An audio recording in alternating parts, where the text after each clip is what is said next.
अस्सलातु वस्सलामु अलैका या सय्यदी या रसूल अल्लाह व अला आलिका व अस्हाबिका व अहलि बैतिका या सय्यदी या नूर अल्लाह। मोहतरम हाज़रीन, अल्लाह ताला ने कुरान मजीद फ़ुरक़ान हमीद में इरशाद फरमाया, व अक़ीमुस्सलाता व आतुज़्ज़काता वरकऊ मअर राकिईन, और नमाज कायम करो, ज़कात अदा करो और रुकू करो रुकू करने वालों के साथ। इस आया मुक़द्दसा में अल्लाह ताला ने नमाज की अहमियत, फ़र्ज़ियत और ज़कात की फ़र्ज़ियत और जमाअत के साथ नमाज पढ़ने का हुक्म इरशाद फरमाया। आम तौर पर मस्जिदों में एक ही जमात होती है, एक नमाज की, लेकिन अगर किसी ने दूसरी जमात अदा करनी हो, दूसरी जमात करवानी हो, तो उसके लिए शरई हुक्म क्या होगा कि एक ही नमाज की दूसरी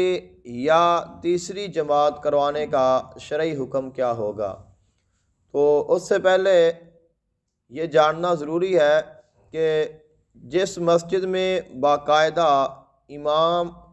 और मुअज्ज़िन मुकर्रर हो, उसमें तो एक ही जमात होगी। और जैसे कि एक महल्ले की मस्जिद है या एक गांव की मस्जिद है, वहाँ पे इमाम भी मुकर्रर है, मुअज्जिन भी मौजूद है और वहाँ पे 5 वक़्त बाजमात नमाज होती है, तो उस मस्जिद में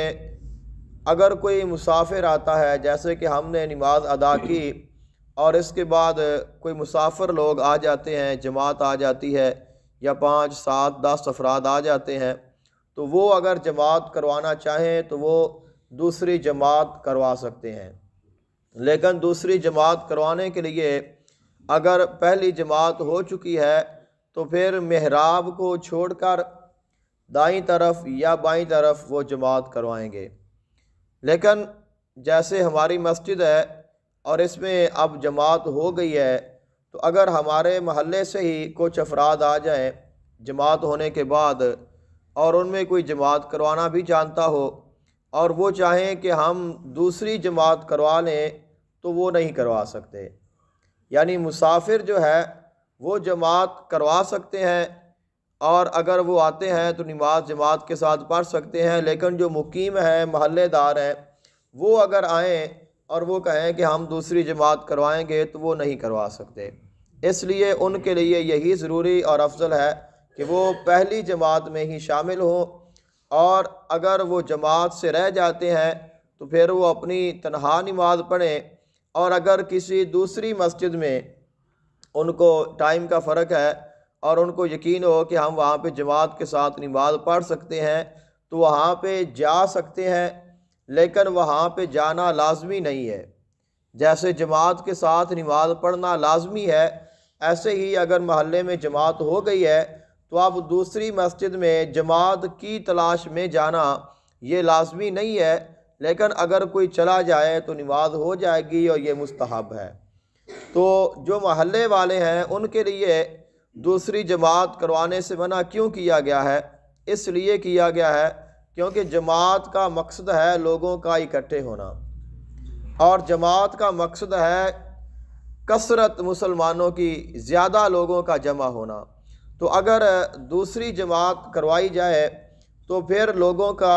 जो पहली जमात में आने का शौक़ और ज़ौक़ है वो कम पड़ जाएगा, कि उनको पता होगा कि अगर पहली जमात हो भी गई तो कोई बात नहीं, दूसरी जमात हो जाएगी तो हम उसमें शामिल हो जाएंगे। तो इस तरह लोग सुस्ती करेंगे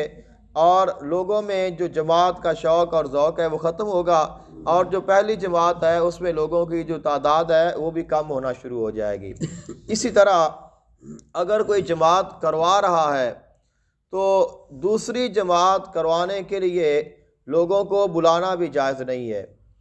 जिस तरह कि हम अगर ये जमात करवा रहे हैं, कोई दोस्त साथी बाहर मौजूद हैं, तो हम उनसे कहते हैं कि भाई जल्दी आ जाए, जमात होने वाली है, तो ये कहना सही है, दुरुस्त है। लेकिन अगर कोई दूसरी जमात करवा रहा है तो उसके लिए